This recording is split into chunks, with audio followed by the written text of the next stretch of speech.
আইফোনে যদি আপনি অনলাইনে থাকা যে কোনো ভিডিও বা অডিও ডাউনলোড করতে চান কিন্তু কোনো অপশন না পান, তাহলে এই ভিডিওটা আপনার জন্য।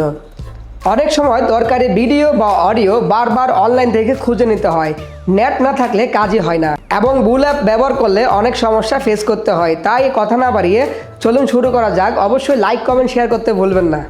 যারা ভিডিও এডিট করেন, কন্টেন্ট বানান বা নিজের জন্য ভিডিও অডিও সেভ করে রাখতে চান, এই অ্যাপটা তাদের জন্য পারফেক্ট। অবশ্য মনে রাখবেন সবসময় নিজের প্রয়োজনের জন্য ব্যবহার করবেন এবং কপিরাইট নিয়ম মেনে চলবেন। প্রথমে চলে আসতে হবে অ্যাপেল স্টোরে, তারপর সার্চ বারে লিখতে হবে ব্ল্যাক হোল।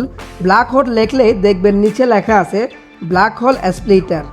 তো এটা লিখে সার্চ দিলেই আমার এখানে ব্ল্যাক হোল স্প্লিটার ওপেন দেখাচ্ছে, আপনারা ডাউনলোড করে নেবেন। অ্যাপটাকে ওপেন করলে এরকম একটা ব্ল্যাক কালার ইন্টারফেস চলে আসবে, মাঝখানে একটা বলের মতো দেখা যাচ্ছে।